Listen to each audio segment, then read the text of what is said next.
Roman d'André Gide, Les faux monnayeurs. Il faut savoir que Gide pense que la composition d'un livre est essentielle. Il écrit lui-même « La composition d'un livre, j'estime qu'elle est de première importance » et il critique des écoles d'aujourd'hui, enfin de son époque, qui prétendent finalement le contraire. Qu'est-ce qu'on peut dire sur cette structure des faux monnayeurs? D'abord, elle ressemble à une sorte de modèle musical. On sait que Édouard, dans Les faux monnayeurs, fait référence à l'art de la fugue. Il se trouve que l'art de la fugue, c'est une œuvre de Jean-Sébastien Bach. Je vous laisse découvrir ici plus de détails sur cette œuvre. Et donc, on imagine bien que Gide va être intéressé par cette structure, puisqu'il est lui-même fanatique de piano, il adore jouer du piano, et il écrit lui-même « Il en est de mes faux monnayeurs comme de l'étude du piano ». Donc, certains critiques littéraires comme Guy Michaud vont comparer la structure du roman à celui d'une fugue en musique. Il trouve un premier point commun entre les deux, c'est la reprise des éléments de l'histoire. Guy Michaud parle de fils divers de l'intrigue. Plus précisément, il pense que comme une fugue, les différentes trames de l'histoire se superposent, se mélangent les unes aux autres. Le fil numéro 1 serait pour lui la révolte de Bernard, le fil numéro 2 les amours de Vincent, ensuite les amours d'Édouard et d'Olivier, et l'histoire de la bande de garçons et du trafic de fausses monnaies qui s'enroule finalement comme dans un final de fugue. Le deuxième point commun entre le roman et une fugue, selon Michaud, c'est le système des idées.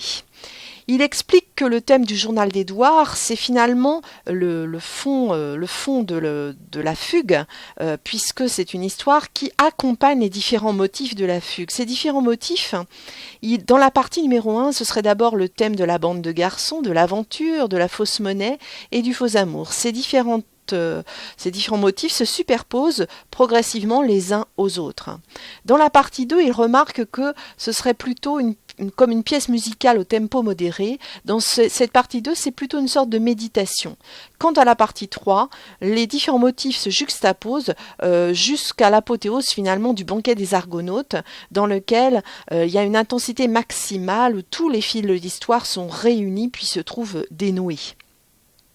Alors cette analyse, cette comparaison entre l'art de la fugue et le roman est séduisante, mais évidemment discutable. La seule certitude qu'on peut avoir, c'est que le roman est construit rigoureusement sur un système d'écho, de reprise, de variations sur un même thème qu'on va étudier plus précisément. On peut quand même trouver des points communs entre la musique et le roman.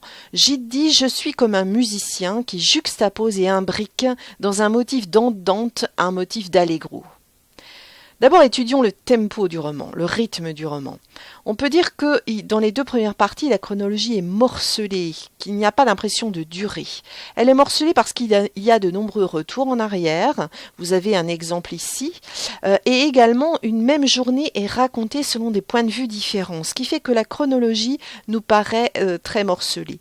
Geneviève Hitt écrit, pour résumer tout ça, c'est un univers temporel clos et discontinu sur un rythme rapide, irrégulier, syncopé, avec des temps de silence sur les temps forts. Cette phrase est très importante puisqu'elle résume bien le rythme du roman. D'autre part, les repères chronologiques sont brouillés. On a l'impression d'un temps condensé et également d'une accélération du rythme à la fin. Le rythme un peu étrange de ce roman est accompagné aussi d'un mélange des tonalités et des genres. Gide mélange l'aspect comique avec l'aspect tragique, le burlesque avec le pathétique. Dans, par exemple, la veillée funèbre, Gontran, finalement c'est une scène évidemment triste, tragique, et en même temps il réagit de telle manière qu'on peut être amené à sourire. C'est comme si finalement Gide donnait à voir, à travers un personnage pathétique, un narrateur qui s'amuse du personnage. Il s'arrange pour que l'émotion n'arrive jamais à son terme, pour briser l'émotion. Travaillons maintenant sur, laissons l'aspect musical, travaillons sur la composition rigoureuse du roman. On peut dire que le roman c'est comme une machine infernale. Il dit, Gide, c'est à l'envers que se développe mon roman. Tous les événements s'enchaînent de manière implacable, comme une machine, jusqu'au dénouement. Même si le roman a une apparence très libre, en fait la structure est très rigoureuse. Alain Goulet évoque même la technique des boules de billard. Alors, si on veut regarder un peu plus l'histoire racontée dans le livre, ce qui arrive aux personnages, finalement, s'enchaîne de manière très très logique, comme des boules de billard qui tapent les unes contre les autres. Regardez ce qui est écrit ici dans le cadre en bas à droite. L'histoire, la structure de roman se passe en 3 temps. Alors Gide avait prévu seulement 2 parties au départ, mais en 1925, il change d'avis et construit son roman en 3 parties très équilibrées. Regardons ces parties. D'abord, elles contiennent un même nombre de chapitres. Elles sont de longueur sensiblement égale. Et également, on peut évidemment comprendre que la partie médiane, c'est bien la partie de Saas-Fee et que tout est construit à partir de cet axe de symétrie. D'ailleurs, quand on regarde l'écriture de Saas, c'est comme un chiasme. Les lettres sont inversées ou les syllabes sont inversées. Également au niveau du contenu, la partie 1, c'est le moment où les personnages hésitent, où ils ont des sentiments ambivalents. La partie 2, les sentiments sont contradictoires. D'ailleurs, la phrase de Boris « oui, je veux bien, non, je ne veux pas » résume bien cette idée. La partie 3, c'est la partie pendant laquelle les personnages finalement choisissent, décident, mais les résolutions qu'ils prennent sont souvent malheureuses. Donc il y a une forme de construction en 3 parties très structurée, très équilibrée. D'autre part, on parle de redoublement et de spéculaire. En effet, le redoublement dans l'œuvre est quasiment systématique. Regardez tous les éléments qui reviennent comme un chiffre 2 systématiquement dans l'œuvre. Édouard écrit « Pour obtenir cet effet, j'invente un personnage de romancier, je le pose en figure centrale et le sujet du livre, et en fait, tout est basé sur la figure du 2. Geneviève Hide écrit un événement n'appelle un autre qui lui est symétrique. C'est pour ça qu'on parle souvent, en évoquant les Faux-monnayeurs, du thème du miroir, qui reflète la dualité. Le système d'écho présent partout dans le roman, chaque scène touche ainsi par un autre à un autre nombre considérable de scènes. Le suicide lui-même, il est évoqué à 4 reprises dans le roman. Finalement, il est préparé peu à peu dans le roman. La figure du kaléidoscope est aussi évoquée pour parler des faux-monnayeurs. Gide adorait cet appareil optique et on peut imaginer qu'il construit son roman comme un kaléidoscope. Les systèmes sont emboîtés, complémentaires, antagonistes dans le roman. C'est un jeu de miroirs multiple qui propose une variété des points de vue. Regardons justement ces différents points de vue, comment Gide finalement fait une présentation indirecte des événements et des personnages. Il multiplie les voix et les voix. Gide écrit « Je voudrais que les événements ne fussent jamais racontés directement par l'auteur, mais plutôt exposés par ceux des acteurs sur qui ces événements auront quelque influence. » Donc il évite toute narration impersonnelle. Il veut que les événements apparaissent déformés de manière à ce que les lecteurs puissent les rétablir, à sa manière bien sûr. Donc il multiplie les narrateurs, et l'ambiguïté d'ailleurs. Par exemple, dans l'Incipit, la voix du narrateur est mêlée au monologue intérieur de Bernard. On ne sait pas trop finalement si c'est la voix de l'auteur ou celle du personnage qu'on entend. Et bien sûr, il y a d'autres exemples. On a du mal à distinguer la voix de l'auteur de la voix du narrateur également. La multiplicité des points de vue. Chaque personnage éclaire tour à tour à sa façon les faits et les événements. On parle de subjectivité généralisée dans l'œuvre. Alors il utilise des techniques variées pour cela. Il utilise la technique du journal, du carnet de notes, du carnet, des lettres, du récit, apologue, dialogue, soliloque, monologue intérieur, tout cela mélangé dans ce roman.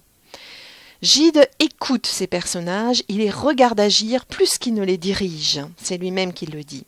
Prenons un exemple. La multiplicité des modalités du récit, on l'aperçoit bien derrière l'exemple de la liaison entre Vincent et Laura. Vous avez ici une étude des différents moments dans le roman, moments pendant lesquels cette liaison est évoquée. Vous voyez que cette liaison est évoquée par des monologues intérieurs, des récits, des dialogues, des lettres, etc. Et c'est grâce à toutes ces modalités du récit qu'on se fait une idée à peu près précise de cette liaison entre Vincent et Laura. Quand on évoque les faux-monnayeurs, on peut aussi parler de mise en abîme. Vous avez bien sûr remarqué que le journal d'Édouard fait écho au journal des faux-monnayeurs.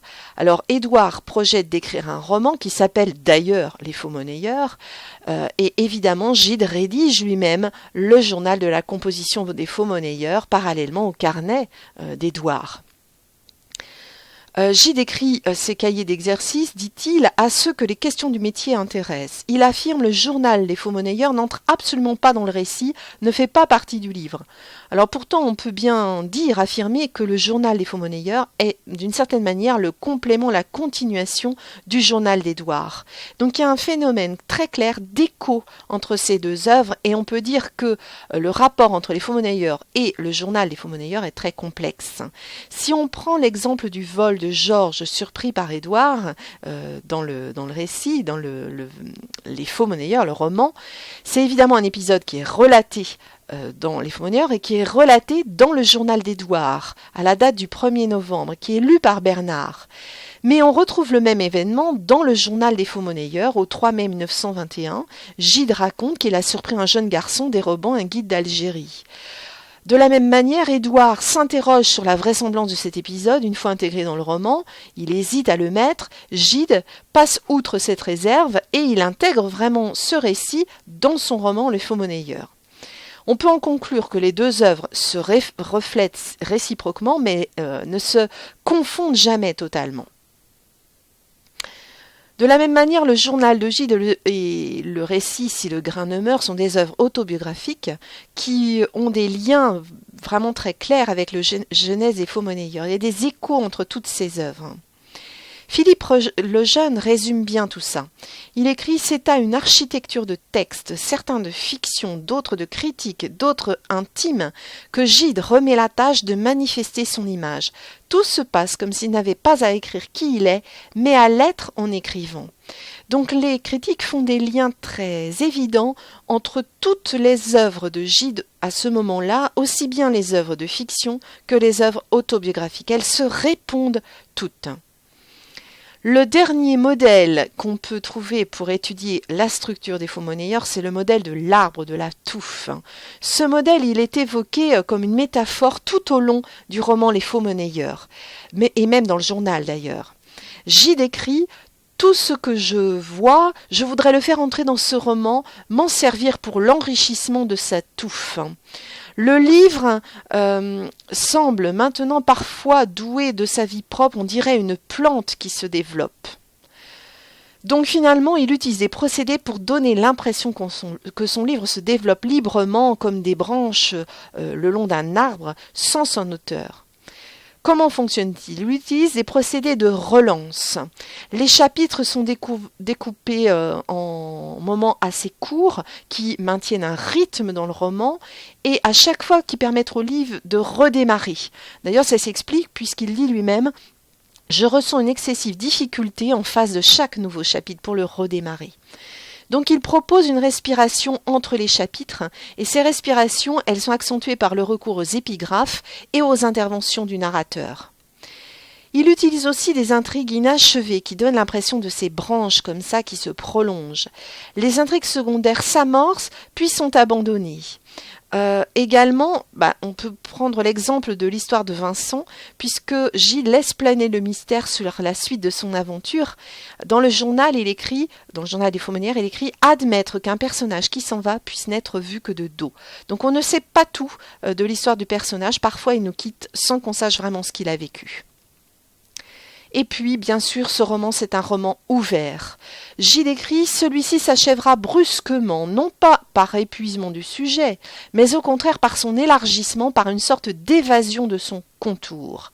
Édouard, de la même manière, écrit à la fin son roman pourrait être continué. C'est sur ces mots que je voudrais terminer mes Faux-monnayeurs. Donc c'est comme le schéma d'un arbre qui se prolongerait à l'infini.